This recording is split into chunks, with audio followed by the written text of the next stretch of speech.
Arts Adventure summits the airwaves. This is the Ogden Arts Adventure Show. I'm R. Brandon Long, along with Todd Oberndorfer. And we are your hosts for the greatest arts and adventure podcast in all the land, specifically Ogden. So we welcome our guest. This is the first time we've ever had a Freeride World Tour competitor on the show.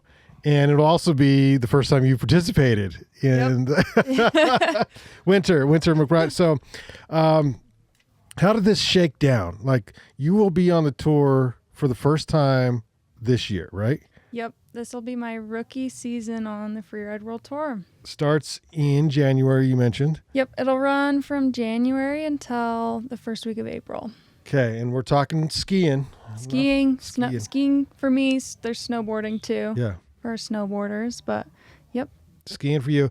And when we say like World Tour, like outside of the United States, like where's the stops? I mean, it's Europe and the US. We have stops in Spain, France. Then we have, this is separate to the World Tour, but the FIS Freeride World Championships, which is kind of like a pre-Olympic event, as freeride is kind of in talks to become an Olympic sport. And then after that, we have Georgia, the country, and then Austria, and then Alaska and Switzerland. So a lot of Europe, but then that stop in Alaska too. That's the 4 that you talked about, right? Or is that all 6? Was that? I just talked about 7. So there's 6. 7. Sorry. 6, 7. Confusing you. Let's go.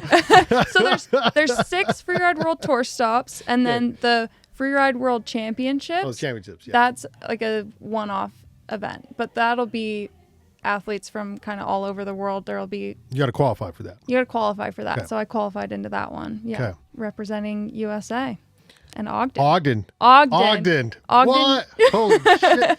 Okay, so we should probably rewind a little bit. Yeah. You remember the first time on skis? Oh, no way. No. You don't? Was that I young? was young. Yeah. Okay. My parents kind of raised my sister and I on the hill. Yeah. Yeah. I'm sure my mom has photos, or if not photos, like we know it happened, that she was snowboarding at Snow Basin while she was pregnant with me. Because I was 4, and I remember, and it was at Basin, and I remember the guy teaching me how to do it. Pizza. Pizza, French fries. Pizza, French fries. Yeah. And there was I'm old enough that there was no leash. You know, you just like let her rip, dude. Yeah. Like, don't fall down the hill or whatever. And back then there wasn't the, what is it? Is it Little Cat? What's the little tiny? Is it Little Cat? Little Cat? Yeah. That was not there. So it was, you had to go up the lift. Yeah. You had to do a little more action. Yeah. But outside of that, it's still green or whatever. Yeah. So 4. So you must have been. I was probably 2 or 3. 2 or 3. Whew. Yeah. Like they started us young, my sister and I, and we both, started to ski. And then my sister eventually, my mom and dad were both snowboarders, and my sister switched to snowboarding, and I learned how to snowboard, but stuck with skiing. Okay. Longer term. Yeah. Yeah. I wish I remembered how to ski now, because I switched to snowboarding, and I'm like, if I put some skis on, it would be bad news. But as I get older, I'm like, I really want to remember how to do that. Maybe you and I should take a ski lesson. We should take ski lessons together. Winter will teach us how. I'd teach you guys. That'd be fun. We'd be a nightmare on the hill. You'd be so frustrated. We'd have to give you so much to drink beforehand. That'd be an entertaiking podcast episode. Podcast on the go while you're learning to ski. I love that. Yeah. Yeah. Pure comedy. I feel like there'd be a lot of like grunts and groans. And it's like, Wynter, can you help me up, please? I'm like, would we even make it to noon, dude? Like, I don't even know if we would make it till noon. Beer stops, hot chocolate stops. That's all part of it. Yeah. Burritos. Yeah. Oh, pocket burritos. Pocket snacks. Yeah. Yeah. Cookies. All of the snacks. Yeah. I feel like that's kind of like that'd be a the fun day snacks out. for skiing is key. Yeah, I think so too. Yeah. Okay. Well, at some point you started like skiing well. You know, you were on the ski team, and when did that happen? I was never on the ski team Never. as an athlete. My mom was a ski patroller at Snow Basin for a bit, and then was a ski patroller at Nordic Valley, and as a snowboard patrol at Nordic Valley. So my sister and I, we kind of like chased all the staff at Nordic Valley around, and her and I skied together a bunch at Snow Basin. But yeah, no official ski team for me. Yeah, but then come like when I was 19, I started coaching for the Snow Basin Freeride team, which is kind of like a friend of a friend recommendation that I coach. Okay. And then that's kind of what got me into freeride competition. Yeah. Okay, this is good. This is good to know. Yeah. So, because I thought you were on the ski team, but you weren't. You were just, well, that is interesting to me because I watched the kids on the ski team, and when they jumped to the freeride side, I'm like, oh, the ski racing skills probably show up and help them. Is that, but you didn't need that for you, so. But I mean, like those skills are such key fundamentals for skiing that like that's huge. People that go from ski racing to freeride always do really, really well because they have those strong fundamentals for skiing. But then I don't know, you can always learn that. Like I was a young adult learning how to, like I didn't learn how to pole plant until I had to teach it to my freeride athletes. That's coaching, funny. Honestly. Like I didn't pole plant. I had my poles, but then I was like, okay, how do I teach these kids how to pole plant? And then I learned how to pole plant, you know? Wild. Not to say like I wasn't, like I was a good skier when I was teaching them, but like I learned so much from teaching them how to do whatever it is, you know, like. Yeah, because they're young and ambitious and soak up everything. And most of them, I'm thinking, come from the race side, right? I think a lot of them did, but now because there is that freeride program that starts them young, like people can jump into freeride and you learn all those skills in that too. You have to if you want to be a good freerider. So what do you teach the kids? What are the skills that you teach the kids for freeride? Like what do they need to learn when you have them under your wing? Well, first we start with pole plants. Let me show you something I just learned. And then this was very important to me when I was your age. Exactly. Yeah. They didn't need to know that I learned how to pole plant for them. Right. No. Yep. But I mean, there's all those like fundamental skills like edge control and learning how to separate your upper and lower body, pole plants. There's a lot, yeah, rolling your ankles into the turns. Did you kind of start to self-examine more when you're teaching? Totally, yeah. Like do as I say, not as I do, and then maybe you started paying a little bit more attention to form or to repetition. I don't know. Did you learn more about yourself? I learned so much about myself coaching, yeah. But I definitely I started coaching and I was like, okay, like I know how to do all this, I guess, from like a really basic standpoint. Like I've been doing it, but I don't know how to articulate it. And I don't know the progressions to teach people because like I never had someone teach me how to do that. So it was a lot of YouTube, a lot of like talking with other coaches. I did a lot of like just self-assessment of my own skiing. So I would like watch a YouTube video or listen to podcast on skiing and like take that information and implement it myself, which made me a better skier, and then I could teach those kids too, which was fun. It was fun to be able to learn as I was teaching them too. Like I feel like I progressed a lot while I was coaching. No, that's wild because who threw you in there? Who recommended you?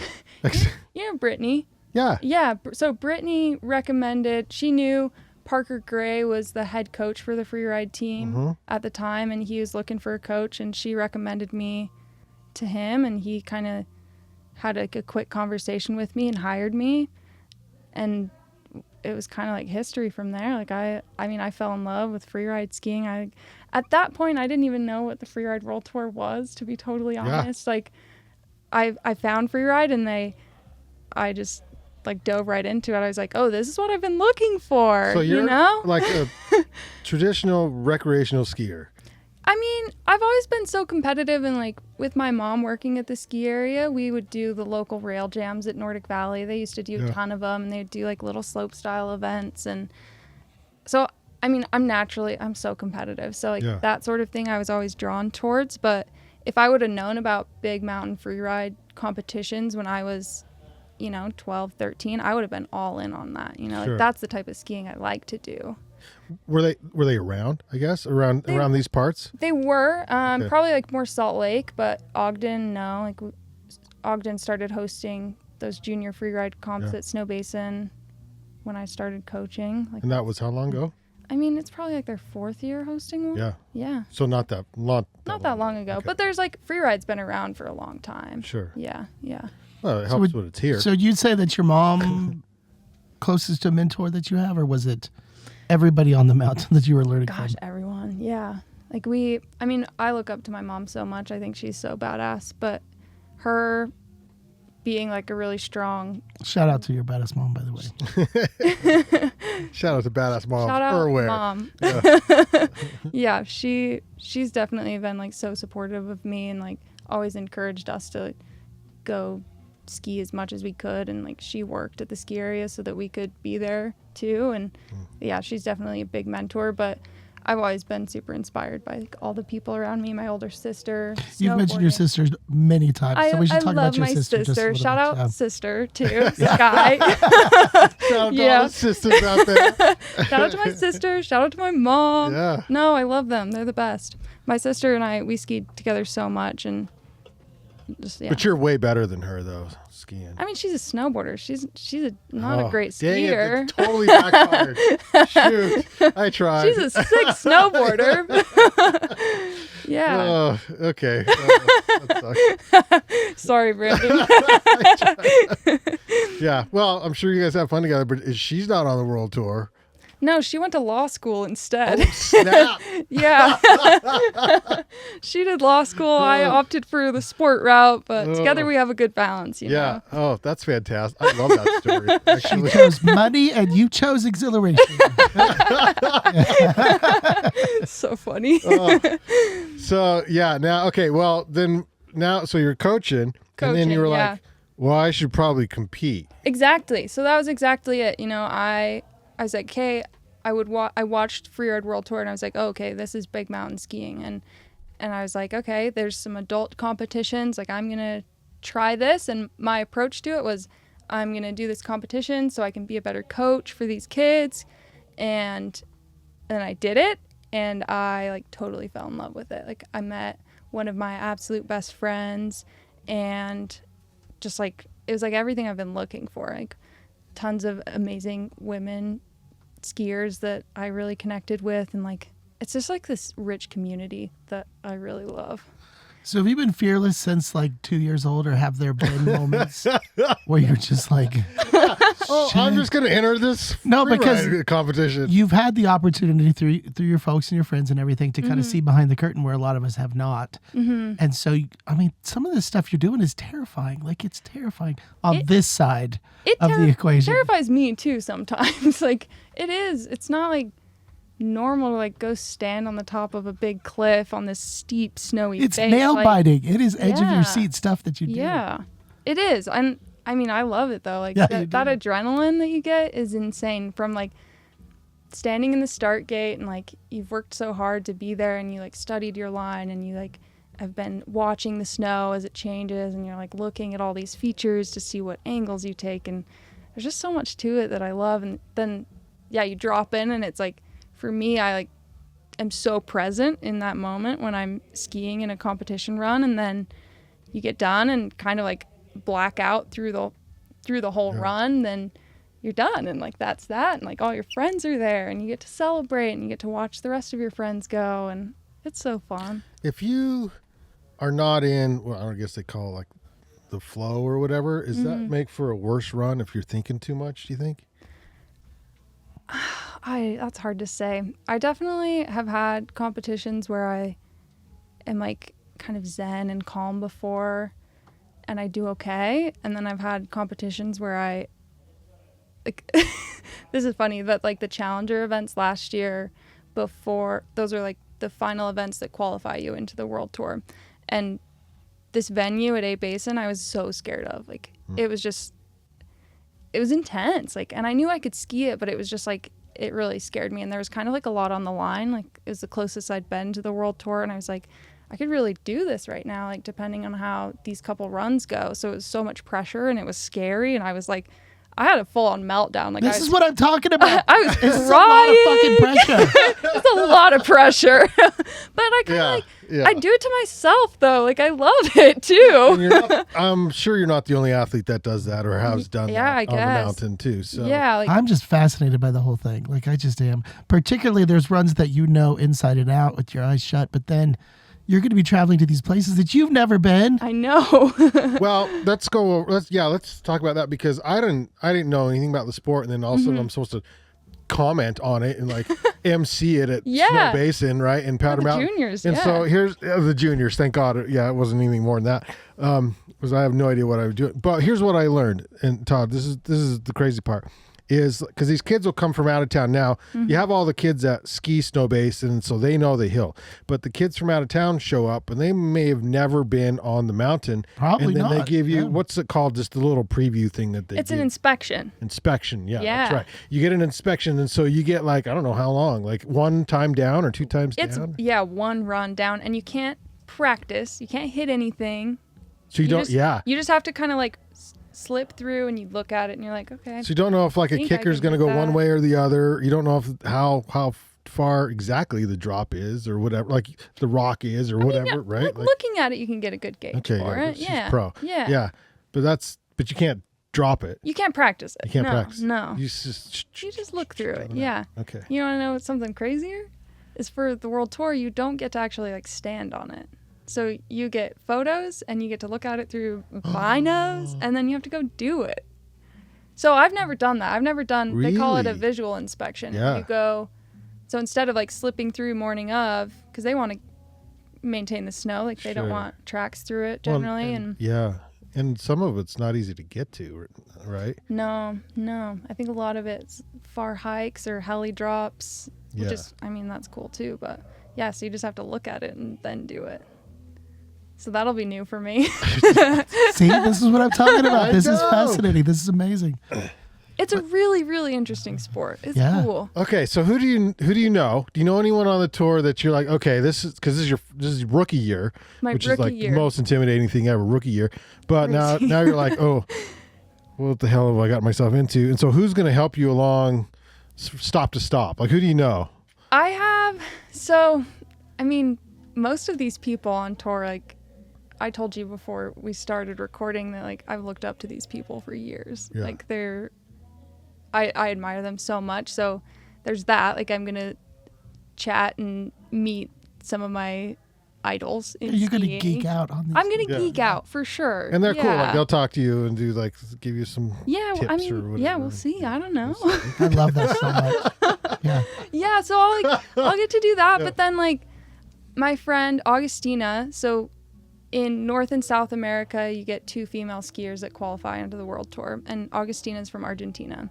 She's so badass, super cool. So her and I have competed together for a couple years, and we'll travel together a bit, and we'll be learning how to do visual inspection together, which will be nice. Mm-hmm. And then I have some other friends that have been on tour, and I've called them and asked them questions, and I'm like, what's this going to be like? I don't know what to expect. Like, do you have any advice? All that sort of stuff. You're starting to get some advice from solicited or unsolicited from family and friends. Like, I mean, because they're living every moment of this through you. Like, I know they are. I mean, I've had some of my own versions of little world traveling adventures, and my family, my friends, like every step along the way, they are there for me. They're following every step. They're not there with me, but you better believe that they are there in spirit. Yeah, I definitely... Like, my family's been super supportive, and they're so excited. Like, my mom and my sister. Like, they're so excited. Yeah, but even, like, I feel like just the community in Ogden. Like, it's not just, like, this is a big effing deal. And I want to talk about how you got there, but also I want, like, how I think it would be... I saw the cool... Okay, let me rewind a little bit. I have this Samsung TV, and it's a smart TV. And before you go to any apps, it kicks on. Samsung has its own like TV shows or whatever, right? And so it kicks on its own show. And for months, it was, I don't know what it was, but it was like a news or Samsung TV it was stupid. And I was like, this is dumb. So I turned to the surfing channel. It's literally surfing TV, right? And it stayed. Like I don't have to, you put it on the surfing channel, then every time the TV comes on, it just comes on to the surfing channel. It's great. So then I can like watch cool surfing before I go into Netflix or whatever I want to go into, right? And holy crap, does the surfing channel and surfing in general have some really great films, really good videography, great documentaries. And there's a couple, one from, is it Lake? Is that her name? Shoot. Nah. Followed her on the world tour when she was like 19 as a surfer, like as a rookie. And I'm like, how? Ooh, that was a good one. That was a good one. That was crisp. I was going to wait for a pause, but I'm thirsty. He's like, he's never going to pause. Yeah. Oh, that was good. So that's why I'm just going through my head. It's like, well, dude, how rad would it be to have this like crew follow you around in your rookie year to document the whole thing? So how are you documenting this? Because this is year one. This is, my rookie season. You only do it once. Only do it once. You only have a rookie season once. My plan is to kind of like document what I can myself. And then my friend Dylan, who you guys know Dylan. The Dylanator. Yeah. The Dylanator. Did you just come up with that one? Okay. Whip that out of your pocket. Dylanator. Yep. So he and we're going to do a little video project. It might take 2 years to make. I don't know. We'll see. It depends on snow and what we can do at home before I leave. But the hope is to kind of like celebrate Ogden and my roots of where it came from. Like, I'm so proud to be from Ogden and to like represent Ogden and Snow Basin going out there on the world tour. So it'll be kind of like a celebration of where I came and where I'm going with the world tour. So that video project will kind of help with that. Yeah. It'll be exciting. And Dylan's in charge, and he better not get up. That's all I'm saying. Let's do a good dance. Answer to you, Brandon? No, he's fantastic. So he always does a good job. I'm excited. Yeah. No, that's a great pair. It's a great match, and that makes me really happy that that's going to happen. Yeah, so that's good. Me too. Sweet. I'm really excited. Snow Basin's super supportive. He was supposed to be here to defend himself, and since he's not, I'm poking the bear a little bit. That's why he's the Dylanator. Yeah. Well, what are the chances that someone from Ogden makes this? And so, like, how many competitions you have to enter to get? Is it points driven? How many people get chosen each year? Like, tell us about how that whole thing happens. I'll tell you all about it. Yeah. So you because of your grades in school, you brush your teeth every day, you eat all your spinach. I'm pretty sure that was it.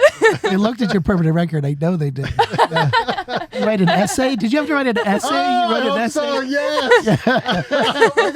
It finally came in handy, the essay writing. To do all of this, yeah. Gosh. Oh, God. Oh. Just listen, kids. There's more to just skiing, right? You have to be able to do this and this. No, I'm sorry. Go ahead. Be able to eat all the spinach. All the spinach, yeah. Yeah. Oh.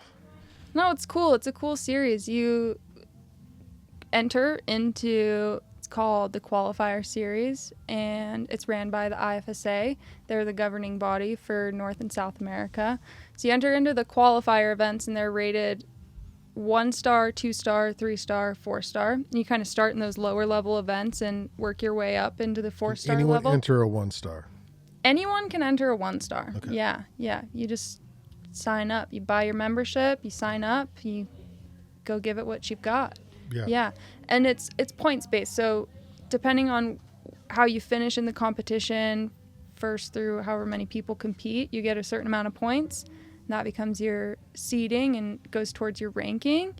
And then, so in my case, I did a few years of competitions. So I started in 2 stars. They didn't have 1 stars when I started competing, but now they do. So I did some 2 stars. I got into a 3-star. Built up some points. I was still coaching, so I would try to balance like the adult series competitions with the junior series competitions, so I could go coach and make money, so I could pay to go do these adult competitions too. And you build up your points. Anyway, last year was my first year doing all the 4-star events. I finally had enough points. I could get into the 4-star events, and started off in kicking horse, got first place, and you get a ton of points from that. And then Got first. I got first. Yeah, Oh, it was crazy. the kicking horse. Kicking horse. Whew. Yeah, I'd never been to kicking Banff. horse. Banff? I've never been to Banff. Oh, I thought that's I what don't- kicking horse was.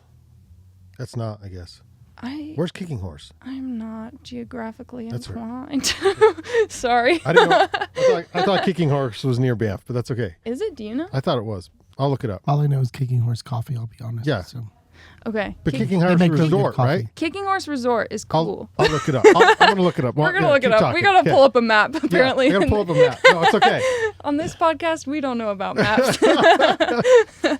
But so kicking horse, and then I did 3 other competitions. I was at Snowbird, and then I did Crested Butte and Taos, and I got 4th at Snowbird, 3rd at Taos, 2nd at Crested Butte, and that all those cumulative points they So add the up. worst was 4th? My worst was 4th last year. Damn, that's good. Holy cow. I was pretty consistent last year. I Yeah, did pretty good. That's really like good.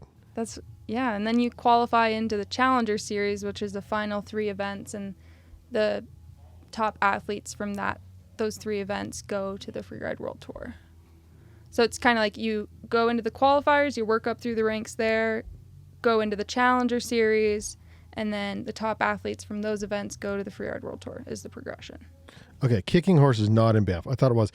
But it is in between Glacier National Park and, well, it goes Glacier National Park, Kicking Horse Resort, Yoho National Park, and then Banff. So it is It's on the west way. of there. But it is in Canada, right? Canada. Yeah, Yep. definitely in Canada.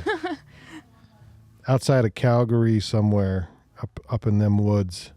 Beautiful. Wow, so cool. Yeah, it was Okay. beautiful. It Yeah. was like the prettiest. We do early loads a lot for these events. You got to go do your inspection in the morning, and sometimes it's very early, and it was the prettiest sunrise of my life. Like Amazing. Canadian Rockies and the sunrise. It was beautiful. You're right home about that. It's Tell so you what. early. Yeah, and then you get to see. So early.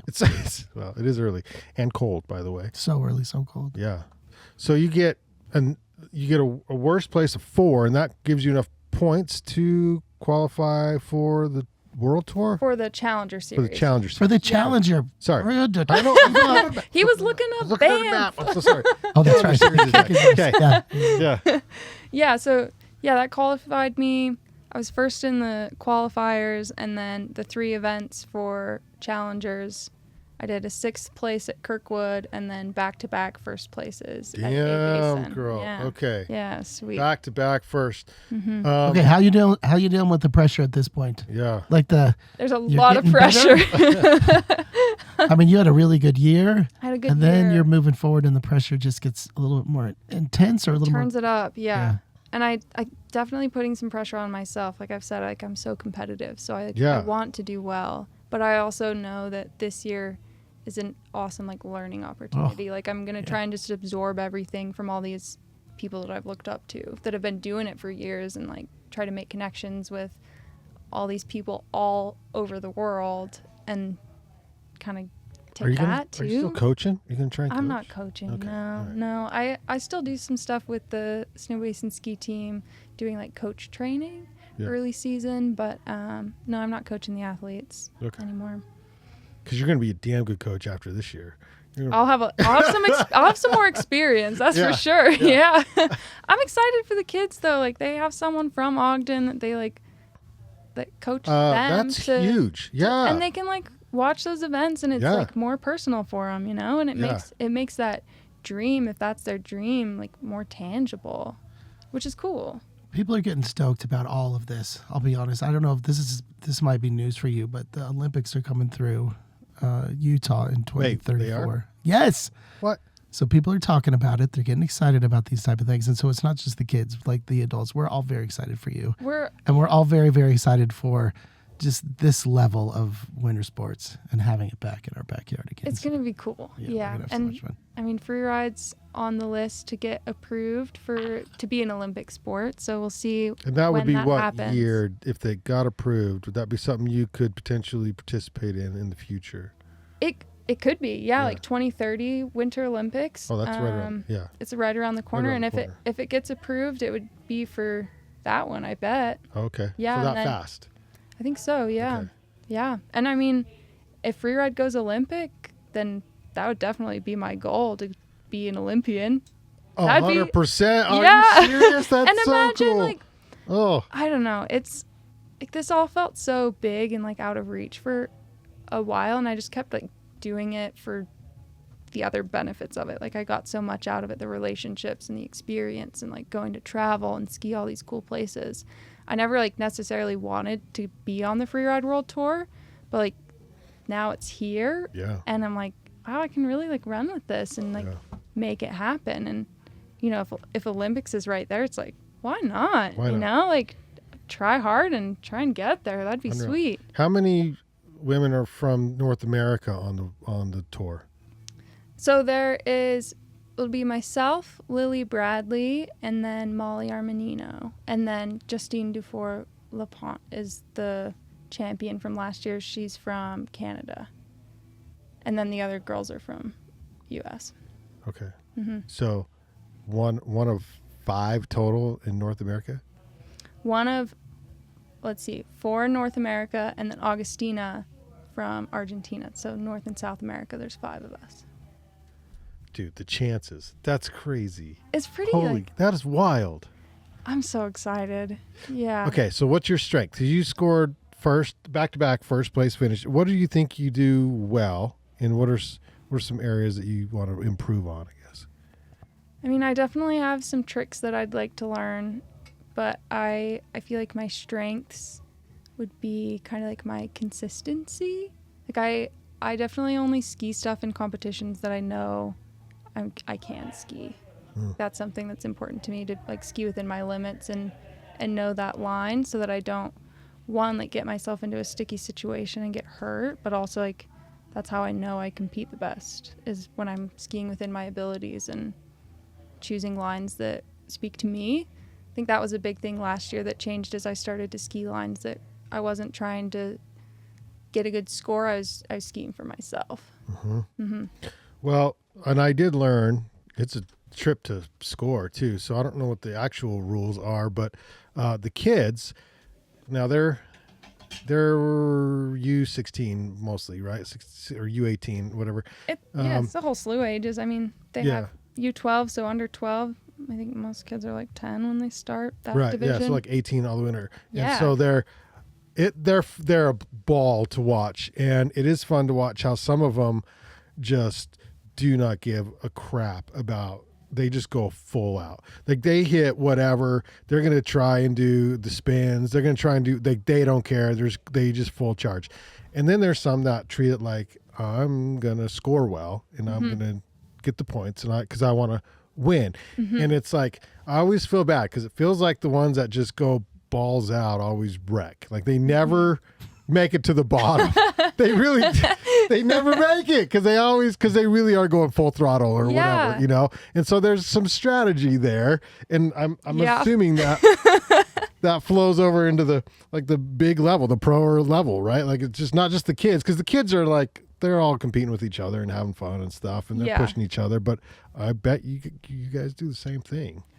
It seems like there's like a couple approaches, and that's like some people do that, like all or nothing, like I'm going all in, first or last, like that mentality. First or last. Yeah, like sometimes I swear that's some people's mentality, and they'll like they're trying to win and they're gonna crash trying if that's what it takes. That was me back in I think it was right before high school. I was sports, baseball was my sport, but that's right.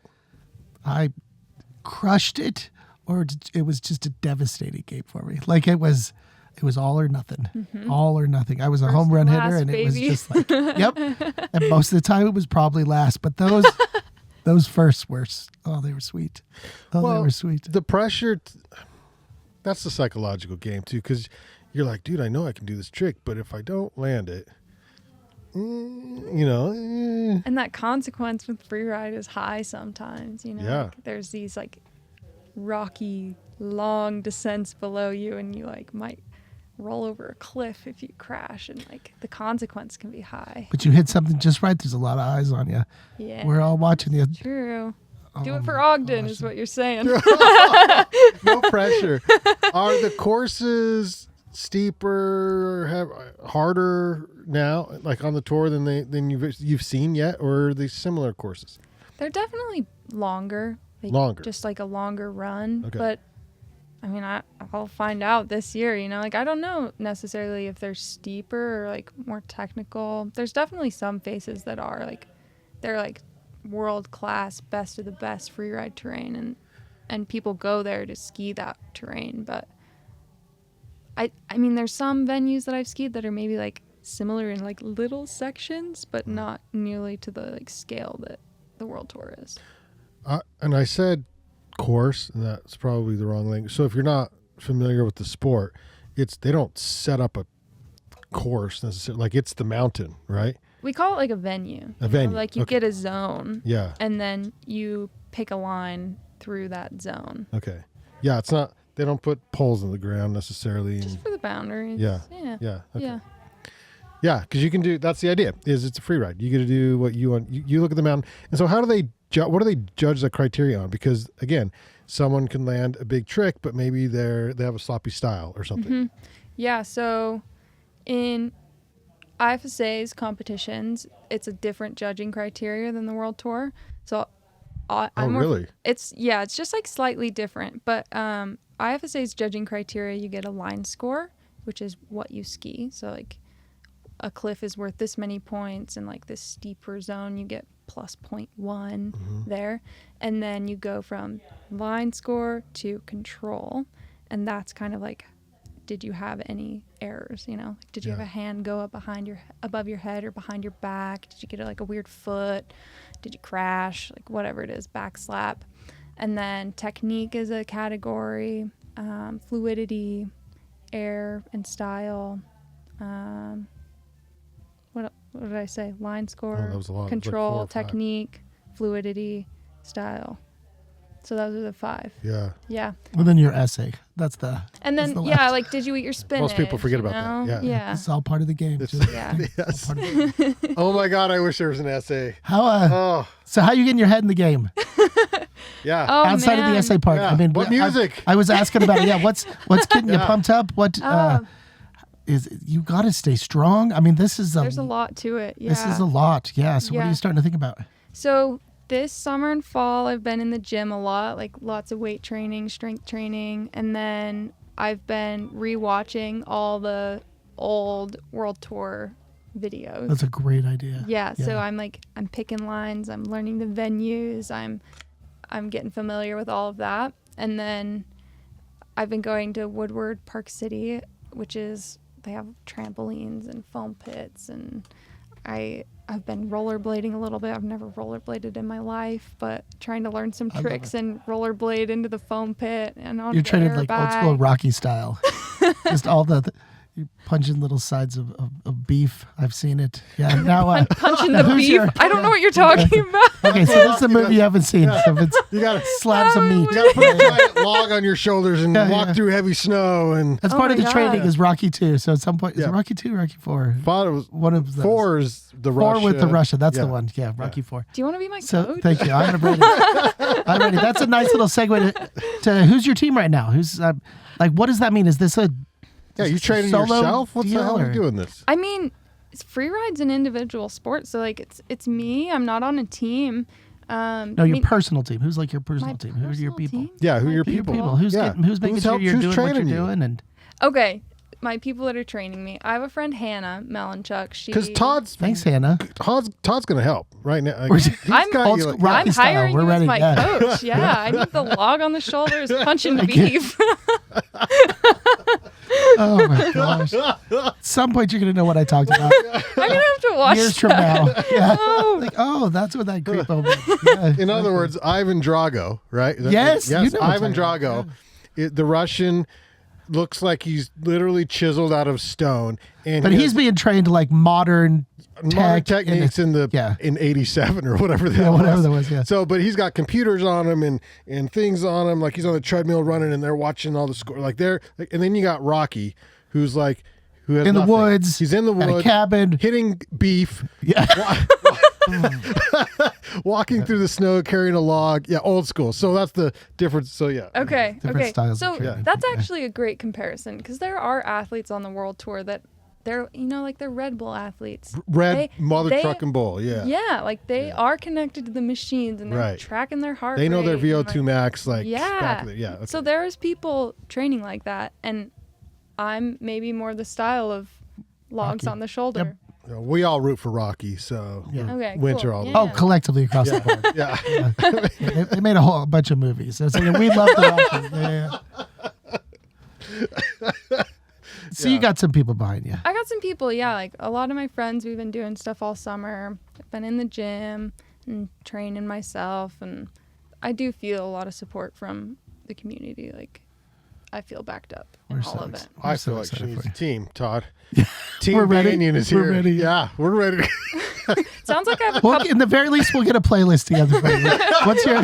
Yeah, that means a lot. I do Yeah. want to know. Yeah, what are you listening to in the shoots up there? That's what we need to know. This offends some people, but I don't listen to music when I ski. I was waiting for that answer as well because I Yeah. can see that. That seems Yeah. kind of purist, or it seems. What? Well, when Where'd you ski, come to but that Not even decision? before. So okay, I do listen to music before, like morning of, to kind of Yeah. when I'm driving to the ski area. Okay. But I can't listen to music when I'm skiing. I've tried a lot, and I just can't get into it. It's not quite Yeah. for me. I feel like I get too into the music, and then I'm trying to ski to the music instead of trying to ski to the mountain. And then also you miss out on the sensory experience of skiing too. Yeah, like someone yelling at you to get the hell out of the way, and then, Yeah, I mean sometimes busy weekend. Busy weekend. Yeah. No, that makes a lot of sense because you can be closer to the nature when you're not jamming out into your things. Yeah, and that is pretty important. It might be to more me, of a you know. resort thing when it's busy, like you said, a Saturday. Mm-hmm. It's like, dude, let me put my headphones in and get in the zone because I just don't want to see or hear all the people. But you certainly hear about plenty of athletes that are. I mean, that's part of who they are. Yeah. They can't do it without it. Yeah. And Yeah. I mean I respect it. Sometimes I want to listen to music, but it's just not for me. I love it. Well, thanks Yeah. for sharing that Yeah. little nugget. I definitely pre-comp. Last year I had a lot of Black Sabbath before Let's go. competition. So Let's go. yeah, I think I'll kind of run Okay. with that again this year. That Yeah. worked for me last year. Kind Yeah. of got me in the mood. Yeah. All right, recovery. Do like ice baths. No ice baths. Oh no. Do you ice bath? Fun? No, are you kidding me? I'm more of a. I mean, I would try, and I think like I want to, like I think, but I've tried even like cold showers, and I'm like, oh god, this, no, I'm not sucks, into right? that either. But they sell like really like the electric ice baths. You know what I mean? That you can like set your temps and stuff. I'm like the bougie ones, not the ones where you gotta not a tub where you gotta put your own ice in. Like that's Yeah. shit's way too much work. But like the No. bougie ones where you set your temps, like maybe I'd probably buy something like that to think I was cool, and then never use. Like I'd use it like 3 or 4 times or Yeah. something. I don't know if I would. But what I would buy a sauna. Oh my god, I want I'm a a sauna sauna girl. so bad. I yeah. like a sauna. Okay. I guess I'll do like a couple times a year, like a cold plunge. Birch into, just like, built a sauna, by the way. Chased it at his house. It looks cool. Yeah, way It's cool. really cool. Yeah. Anyway, That'd sauna. be nice. Yeah, for sauna. recovery. I'm more Okay. into a sauna, but I don't have access to a sauna. Yeah. So, no sauna. I don't know. Lots of stretching. Make sure the diet's right. Sleep. Coors Banquet only. Purely, I'm honestly I like a Coors Banquet, but my guilty pleasure is a Busch Light. I love Busch Light. Closest to water. I like a light Yeah. beer. Busch Light, if you're listening, Busch Light. Now, this is the opportunity. I've been trying to reach you, Busch Light. Yep. always use a little extra scratch. Is all we're saying. Yep. Jump on now before the Olympics. Your rates are going up. Imagine though, like a Busch Light helmet, and like a Red Bull yeah. helmet, but Busch Yeah. Light. Yeah. And 100%. not only, I don't even have to imagine. I used to work in the grocery industry. Okay. And so in the grocery stores, Bud Light was the biggest at the time. They would bring in like a Bud Light snowboard, and this is what I would snowboard all the time. And we're like, I don't even know who made the Bud Light snowboard, but they'd bring it in and they would put it on the display. I'm going to ruin everyone's life right now. And then you would like fill out a thing to win it, right? And I was like so pumped to Yeah, I never won. So why didn't I win? No, you know who won? The freaking manager of the store would always take it home. That's the case. Yeah, that's the behind the scenes. That's what happens. I knew it. I have never won anything. Never and that's that the reason shit out. why. That's why. Oh my gosh. It's rigged, dude. I'm devastated to I hear can't wait to that. see I that. know. Bush light on the helmet, though. That's going to be hard. But there's probably a bush light Wouldn't that be snowboard fun? somewhere. That'd be kind of funny. Yeah. Be pretty good. I'm ready for it. I'm so excited for you, Wynter. Thanks. So you'll be, I mean, I was going to say, like, how can we follow you? But, you know, we can't wait for Dylan because that's going to be 2 years. But we can go to the Instagram, right? Yeah, go to Instagram at Seasonally Confused for me. And then Freeride World Tour. They do live streams of all the events, so you can watch those. Follow them on Instagram to kind of catch that info.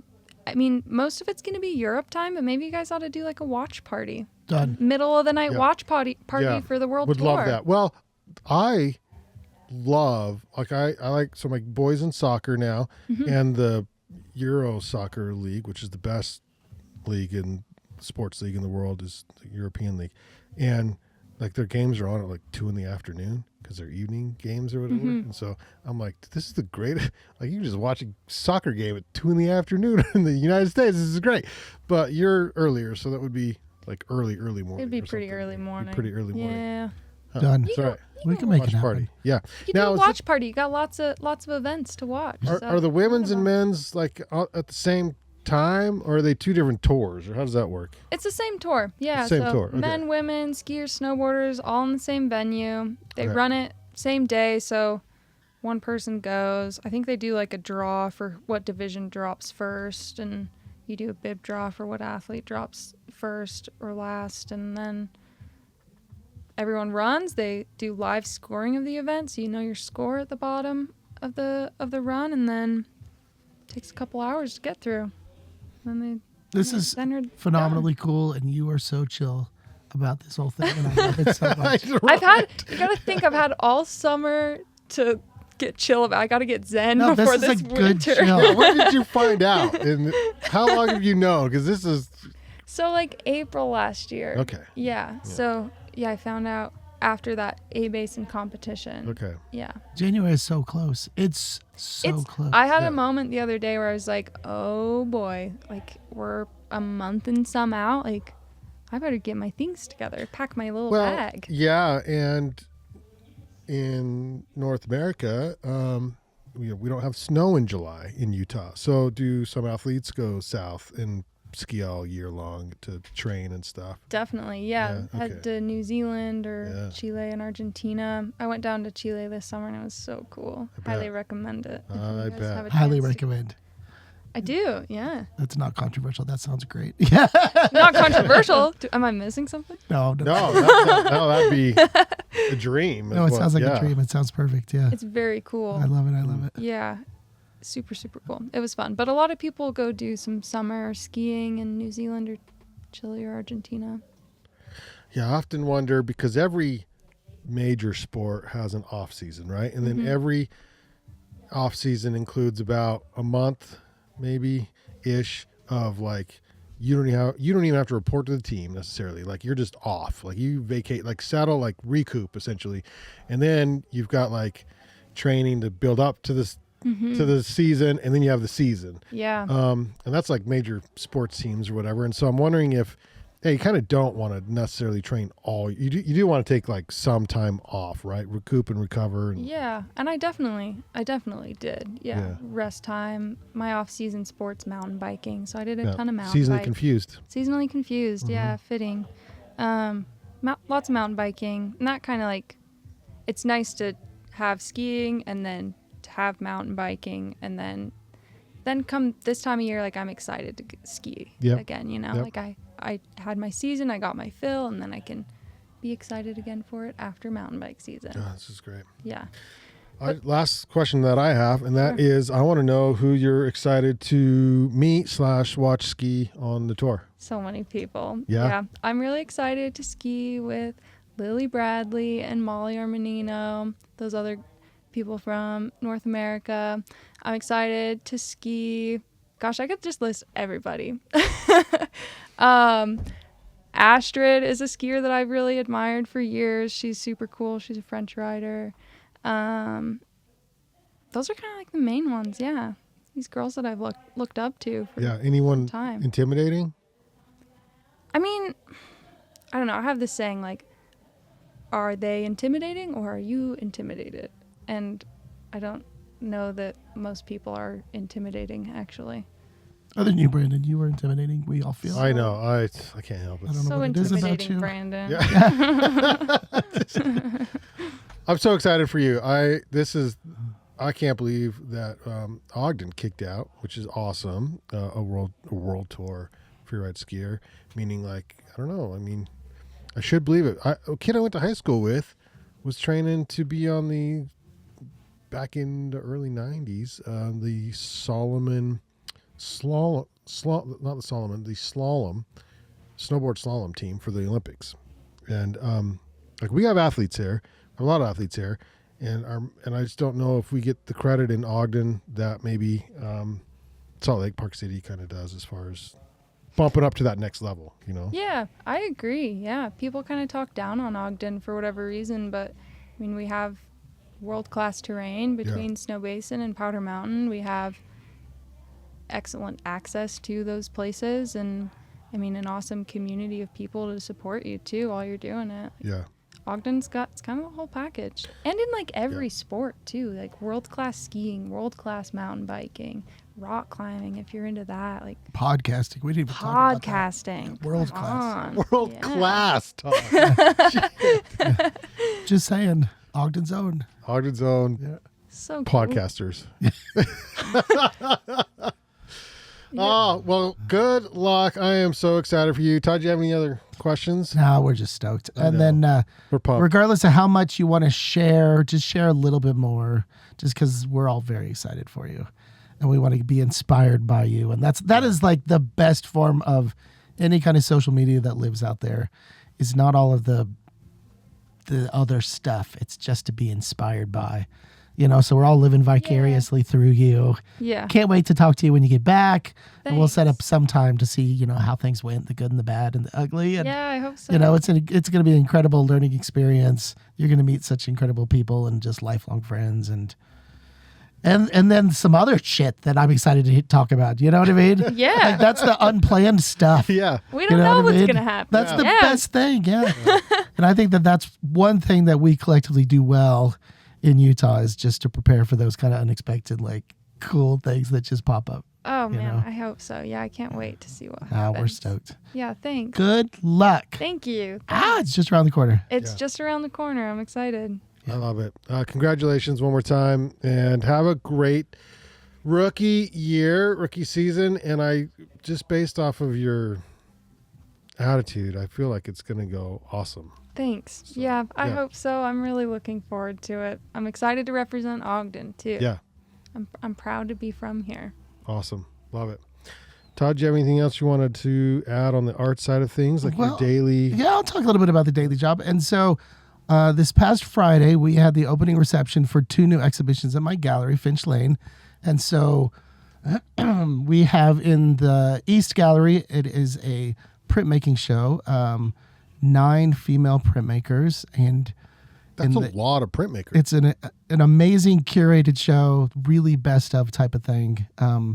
It represents incredibly well. And then in our West Gallery, we have a designer, collage artist named Dan Evans. And anyway, long story short, our opening reception crushed it, as you would say. Yeah.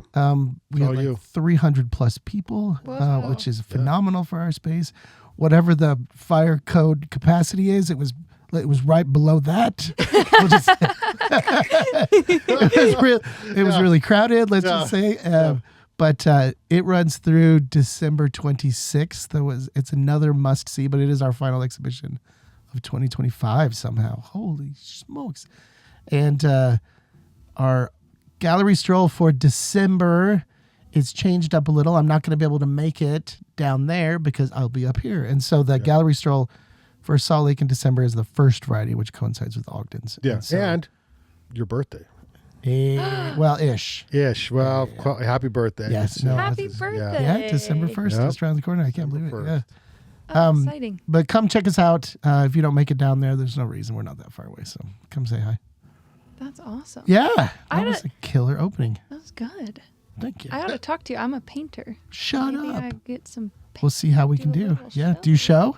I've done some shows. Yeah? Yeah. Well, you're busy right some now, but we'll see how local next year shows. goes. Yeah. You're busy right now. I'm going to look up the art now. Yeah. Maybe I have. I don't post much of my art, but Yeah. I post my skiing, but I do lots of. I know a thing or two about the art side of things. Yeah. Yeah, I would love to Yeah. see your work. Hey, you know a guy. Yeah.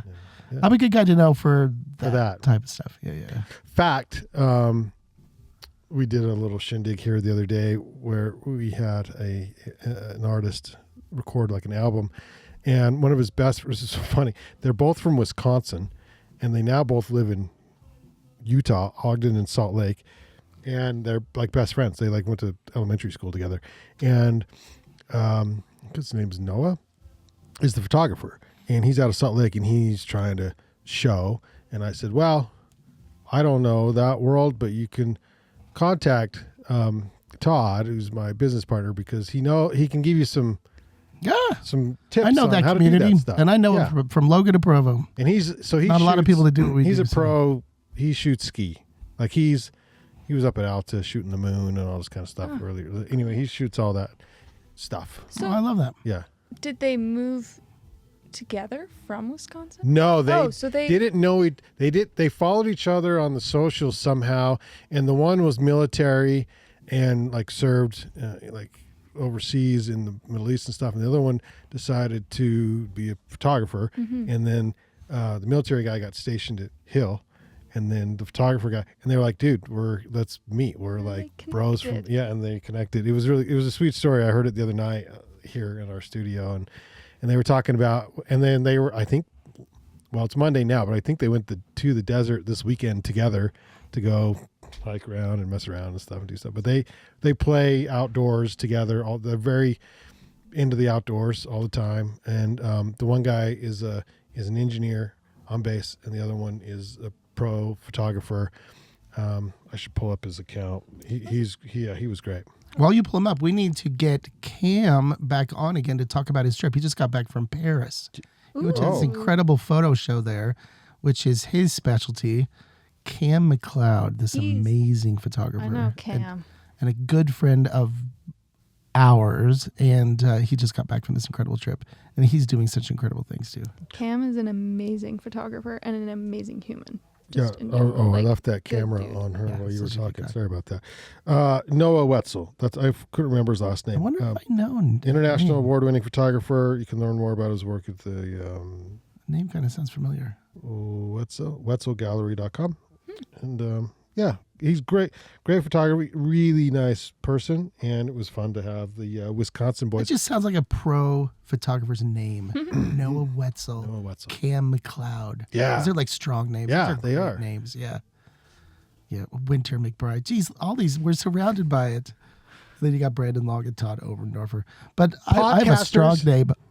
Oberndorfer. Oberndorfer. That is a strong name. Yeah, that's Yeah, Wynter. I mean, my God, you're supposed to be doing this, right? That's the whole thing. That's in the name. Was there a connection to the name, or was it I mean, it somebody that she knew, or my mom knew someone named Wynter, but like spelled like that? I don't think so. I think she liked Wynter because I'm not the season, I'm the person, is Right. what she said. Yeah, Wynter. This is But I feel separation. like it's also like a Utah thing, like to spell names a little different.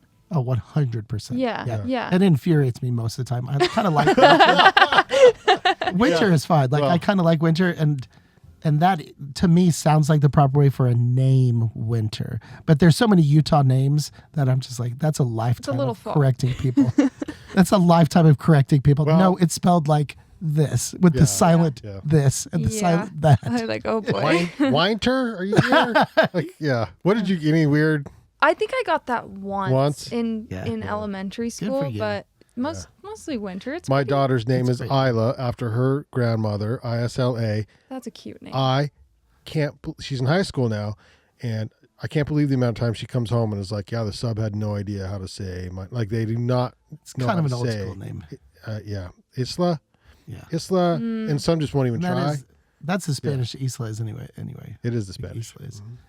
Isla's a great name too. I like that. Island. That's a good name. Yeah. Thank you, Banyan One. That is this trailer right here for powering today's episode of the Ogden Arts and Adventure Show.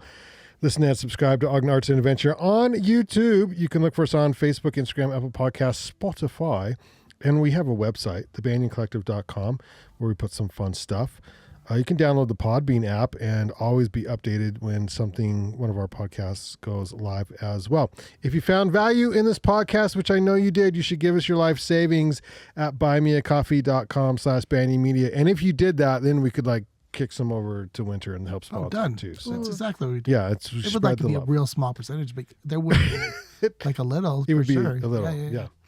We will leave you with a little outdoor jukebox from the lovely Kip Congo, who brought his company with him and kicked out this song that he performed with us. And it is now a single that you can, I think it's the only single he has on his Spotify, and that is Counting Sheep. We'll catch you on the next Ogden Arts and Adventure Show.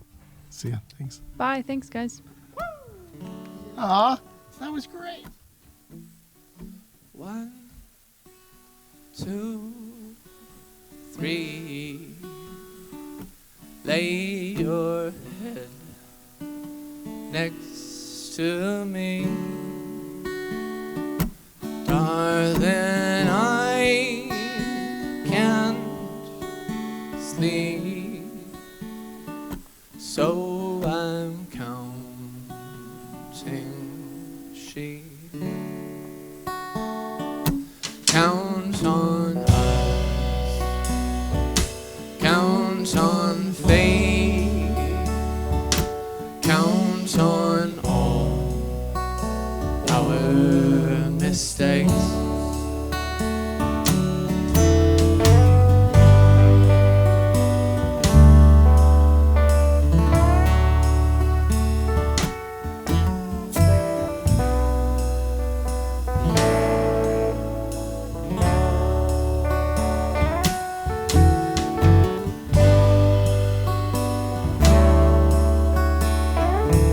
Look at my beautiful friends. Give it up for Cooper one more time, guys.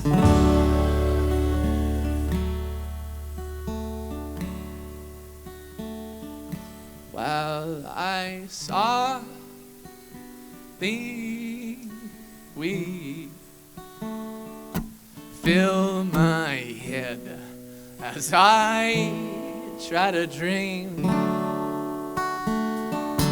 Now I'm counting sheep. 1, 2, 3.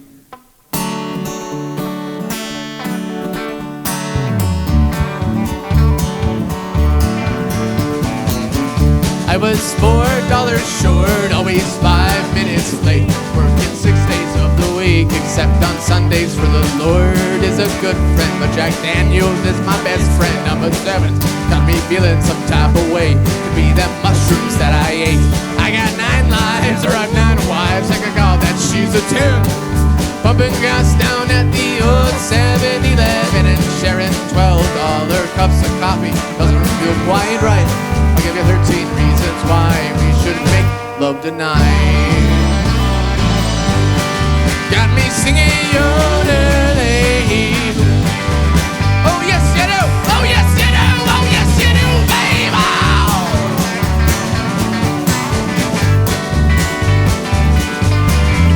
Oh yes you do. Oh yeah you do, party people, how we feeling? Oh darling, I love you. Got me singing yodelay. Darling, I love you. Got me singing yodelay.